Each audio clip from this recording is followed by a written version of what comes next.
across Leinster. Surprise yourself at deskelly.ie. Snow showers continuing this evening and tonight. A severe frost with lowest temperatures of -3 to -7 degrees and gusty easterly winds. And now you're up to date on News Talk. Off the ball. This is News Talk. Welcome along, everyone. We have an excellent show for you this evening, I think. Dermot McGrath will talk to us about another year as Waterford manager on the show this evening. We will have the BBC sports editor Dan Rowan with us, and he's going to talk to us about some new information about Dario Gradi, who's been at Crewe for over 30 years and has been asked significant questions about his knowledge or involvement in the sexual abuse scandal which has rocked football in recent times. Keith Wood and Roy O'Connor on Wednesday Night Rugby, and from Sligo Rovers, as I mentioned before the news there, to rowing in the tunnel with Pep Guardiola, we've got the Wigan manager Paul Cook on the football show this evening. 53106 is the text number. We're on Twitter at Off the Ball. Richie McCormick here. How are you, Joe? How you doing? Good, thanks. And Kevin Kilban, you're here. Hi, Joe. How you doing? Good as well. You seem surprised to be on air suddenly. Was it? No. Yeah, you're good? No, not at all. We hope everybody is taking precautions out there, is tucked up nicely in front of an open fire. The beast from the east has met Storm Emma. The results are significant. Yeah. It's going to get worse tomorrow and across Friday, so look after yourselves. Be smart. Don't do anything silly. Of course. You brought that body warmer home from Swansea. Body warmer's correct term. I'm glad you didn't say gilet. It wasn't. Rich. It's too puffy to be a gilet. Oh, what was it? Yeah, it's too bulky. Yeah, I don't know. It wasn't a gilet anyway. Well, I think it was called a gilet after Tim Sherwood started to wear one, and I'm not having the term. It's a bad term. It's always been a body warmer. Always has been. Always will be. It's the official term. Is it not a body warmer? Is a body warmer, but if it has no sleeves, it's a gilet. That was my understanding. No. The gilet is about the texture. No, gilet is just it's just a new term, Joe. A jackety vest is essentially a gilet. You're not telling me gilet only came along with Tim Sherwood? No, it's been in existence before that. I think it's just more how how the French call it, though, isn't it? Is that not right? It would be, yeah. It's a French word. The French. No, but I mean, it was just known to us as a body warmer, how it always was. Now all of a sudden it's creeped into our language. But Tactics Tim wanted to make us a little bit more cosmopolitan, and I say that's okay. Fair play to Tactics Tim. Somebody in the office recently called it a Gillette. Yeah, so they had clearly Googled it. Will O'Callaghan. Will O'Callaghan was on it. It was on it. Why did you name him? I have to name him because it was just classic material. No, it has to be. This has to be done sometimes because Will O'Callaghan, he Googled it when we were talking about it, and he said it was a Gillette. He actually said a Gillette. You had an interesting experience this morning. You are a collector's item, really, in that 4 flights, we think, got through to Dublin this morning. There was only a few got through this morning, I believe. You were one of them. I couldn't believe I couldn't believe my plane landed. Is that because you're a celebrity, or Cardiff? No. Did they know you were on, or what happened? Get word? I don't know. I was always Ken Doherty actually as well. So maybe it was Ken. Then. I think that makes more sense. Ken would be the one to that get Ken home safe. Yeah, former exactly. world champion. Well, listen, exactly. So you were sat on the runway for 2 hours in Dublin. Interesting. Yeah, we landed in Dublin. And we were on more than that, about 2.5, 3 hours. Just sat on the runway in Dublin. Yeah, it was tough. A nightmare. And were they serving coffee and teas, or you left just sat there? But we had water. Oh, yeah, great. We had water. So yeah, we got to be thankful of that. Yeah. And then sat on the. What was the delay? Apparently, there was only one gate that was accessible, so there was no staff. I think it was a long thing, so we couldn't get to the gate. So that was it. The pilot turned the engine off, and we just sat on the runway. Right. Well, look, you're here. You made it. It's good. Could have been worse. So the weather. We're going to have Dermot McGrath 7:30. If you're trying to get timings on different things, Dermot McGrath will be 7:30 as usual. Wednesday Night Rugby will be just after 8 with Keith and Roy O'Connor, and then Dan Rowan will join us maybe around 20 to 9 or so, and then Paul Cook in the football show, and also Richie Ryan, I should mention. Yeah, we spoke Sligo to back Rovers, in November. Formerly Sligo Rovers. Red tonight. Yeah. Belvedere in his youth from Tipperary, and has moved from Miami in the USL or the NASL. I lose track. Yeah, to the USL. Yeah, that's right. He's moved from Miami to Cincinnati. Yeah, so that's a blow, but it's better football. But yeah, Miami, Ohio. Yeah, do you know? I think that's the one, isn't it? But that's tough. So that's on the way on the football show. Richie, your news round. I mean, it's all about the weather, really. Yeah, Storm Emma already sinking her teeth into the sporting fixtures for the weekend ahead. Friday's Pro 14 meeting of Ulster and Glasgow, that's been postponed. Glasgow unable to travel due to the weather, and the game has been refixed for late April. This weekend's SSE Airtricity League programme has been postponed en masse. All 5 Premier Division matches refixed for the bank holiday Monday, March 19th. The First Division meeting meetings of Athlone and Cabinteely and Wexford and UCD have also been rearranged for that date, with the details of the other 3 games at Cove, Finn Harps and Shelbourne to be confirmed at a later date. The GAA are still waiting until Friday to make a decision on whether this weekend's league games will go ahead. There's a full round of fixtures slated for the Football League across Saturday and Sunday, while the final round of group games in the Hurling League are set to be played on Sunday. If they're called off, it could prove problematic, with no free weekends between now and the slated final date of March 24th. The Camogie Association, meanwhile, have already called off their slate of games. Tomorrow's race meeting at Clonmel, that's off. The decision made early this morning due to the weather forecast and hazardous driving conditions. The same reasons have forced the abandonment of Friday's meeting at the ironically all-weather track at Dundalk. And all three of tonight's scheduled Scottish Premiership games have been postponed due to the weather. I would think so.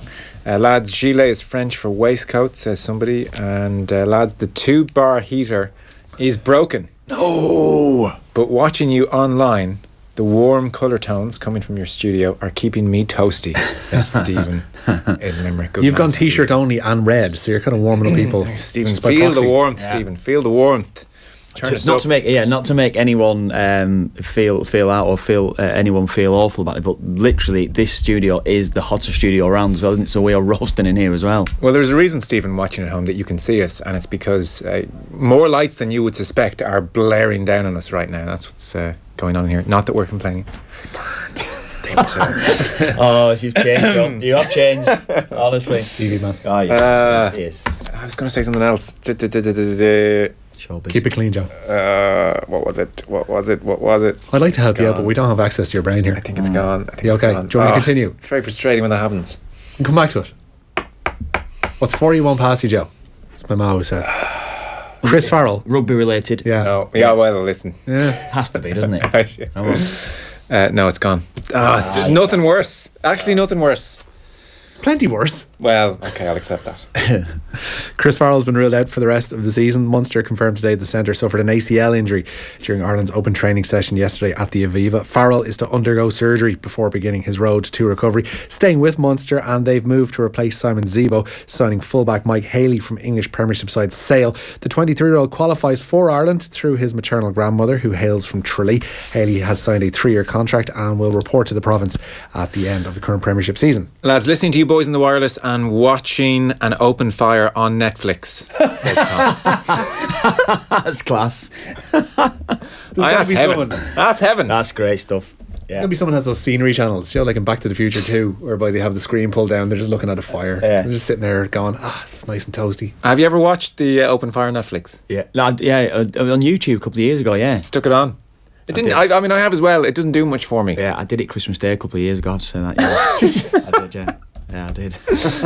And did you think? Richie's looking at me there with disgust, isn't he? Disgust, it's more pity. Did you think to yourself, this is nice? Oh, it was good. Yeah, it was good. Yeah, it was really nice. Good time. Yeah. I've stuck it on. It doesn't do it. It's not great, I don't think. But hey, listen.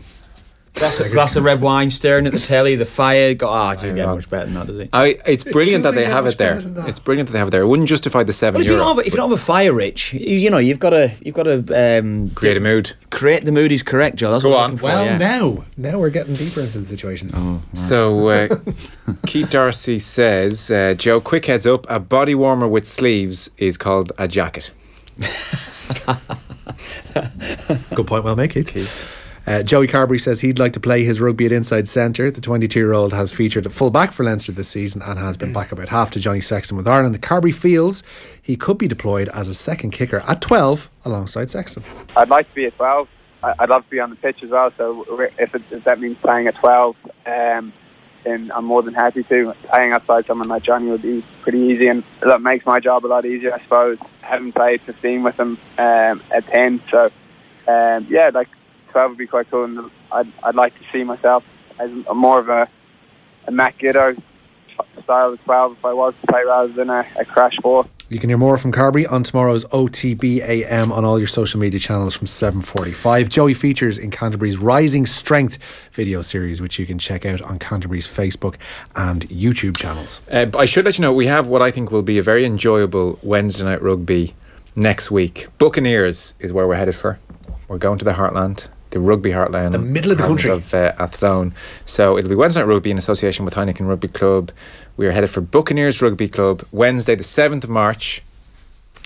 Team Off the Ball will be joined by Eddie O'Sullivan, Noel Mannion, Davy Henshaw and Gavin Duffy. So tickets are free, but you have to register and show proof on the day, either by printing tickets or having them downloaded to your smartphone. To get tickets, simply go onto offtheball.com/events, and you will need the password Buccaneers to get tickets. So Buccaneers, when you get asked for a password, is your password. And so that's Wednesday Night Rugby, 7th of March in Buccaneers, and it should be really good fun. Do come along. By the way, this is what I was going to say to you. Here we go. This better be worth it. It's not overly worth it, but we had an amazing Irish athlete on the show last night, Kev. Yeah, I saw. You're a runner. I saw the tweet. I did see the tweet and everything around it. Yeah, so there's a genuine, legitimate runner in here, because Dave McIntyre and I were talking about our running experiences last night, and it was faintly embarrassing. Everybody was enthralled by that. But you are actually somebody who runs, I would say, properly. You know, you'll yeah, try to. Yeah, you'll come in and I'll say, "Did you do much today?" And you said, "No, I just did 10k." You know, you're that kind of guy. And this guy, Marcus O'Sullivan, Cork, went to 4 Olympic Games, went to Villanova at 19, is now the head coach there, and won 3 indoor world medals, gold medals, world champion indoor 3 times. But we had him on last night because it was the 20th anniversary of him running 100 sub 4 minute miles. That's unbelievable, isn't it? Well, only 3 people in history have done it. One of them's Irish. I mean, this guy's, we were aware of him. I didn't realise this record though. Yeah. I knew about the Olympic Games and the indoor record, which is fantastic, but never about the 100 sub 4 minute miles 20 years ago. So I just wanted to mention that to you. And also, we were talking about our quickest 4 minute, our quickest miles, which weren't very quick, it turned out. And I wanted to ask you, I'm getting eventually to the point here, what's the fastest you've ever run a mile? Oh, don't know. Genuinely, I don't know. Around or about, I think it's about 5 minutes. Okay. I think about 5 minutes. That's amazing. I think so, yeah. So have you ever broken 5? Have you ever had a 4 as the first digit there? I'm not sure, Joe. Honestly, I'm not sure. It's possible, but I'm not sure. I'm really not sure of that. No, that might be a bit too quick for me. Maybe, I don't know. What did you? Because we worked out the pace you would have to do it on the treadmill. Yeah.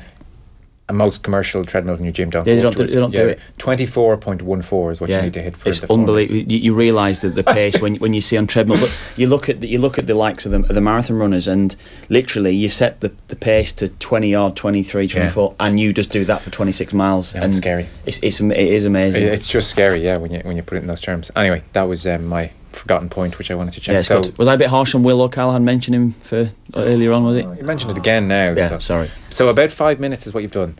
What would that be on a treadmill for 4 minutes, do you reckon, pace-wise? Someone will work that out at home. Please yeah, do. no, someone will work that out at home. Yeah. And we'll get a feel. That sounds like an instruction more than a hope, Joe. What it is. It must be 16 or 17.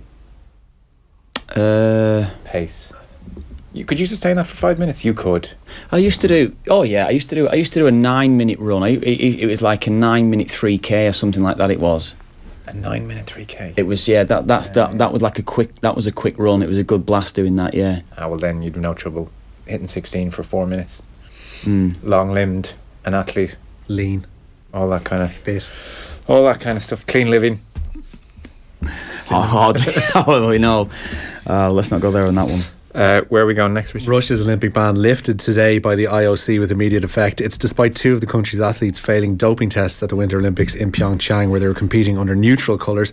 The IOC says the rest of the results from Russian competitors in Pyeongchang were clean, and so the team is reinstated. It was the head of Russia's Olympic Committee, Alexander Zhukov, that broke the news of the ban's lifting today. Tonight's FA Cup 5th round replay at Wembley does go ahead, with Tottenham up against League One's bottom side Rochdale. The sides drew 2-2 10 days ago at Scotland. The teams are in. Multiple changes for Spurs, who have Michel Vorm in goal, a back four Kieran Trippier, Eric Dyer, Juan Foyt and Danny Rose. In midfield it's Moussa Sissoko and Harry Winks. In front of them the trio of Eric Lamela, Heung-min Son and Lucas Moura.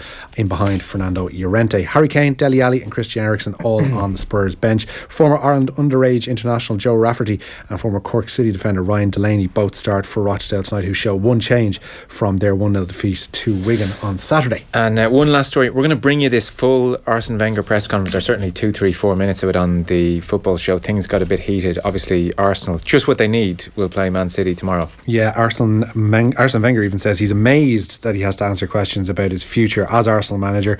He has a contract until the summer of 2019, but Sunday's 3-0 Carabao Cup defeat to Man City has again raised questions about his future. Wenger didn't want to respond to criticism to date, nor did he want to broach the subject of a performance review at the end of the current season. My position is my position, that honestly, that's the last worry I have at the moment. My worry is to focus to get the team ready for tomorrow's game. I'm just amazed that I have always to answer things that are exactly the same. I'm here for 21 years. I turned the whole world down to respect my contracts. So I'm still amazed that I still have to answer these kind of questions.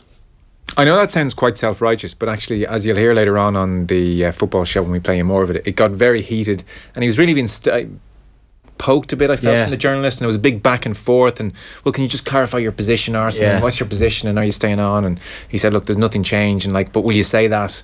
It just, I can see, if you just heard that clip, you might think, oh, Wenger's actually almost been overly defensive and self-righteous, but I thought in the circumstances, there was a lot of if you can see the clip on YouTube, you're watching the full press conference, it was very much that way, wasn't it? Yeah, I thought so. We'll play you that on the football show. So it's a busy one. Up next, we've got Derek McGrath, always brilliant person to get on the show as he plans for quite probably his final year in charge of Waterford. We'll talk to him next.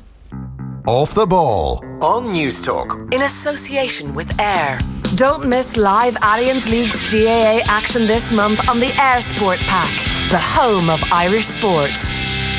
The Eason Book Club on the Pat Kenny Show. This month, Eason recommended 4 books for us. The Melody, a novel by Jim Crace, Restless Souls by Dan Sheehan, Silence Under a Stone by Norma McMaster. And this March, the Eason Book Club Book of the Month is The Great Alone by Kristen Hanna.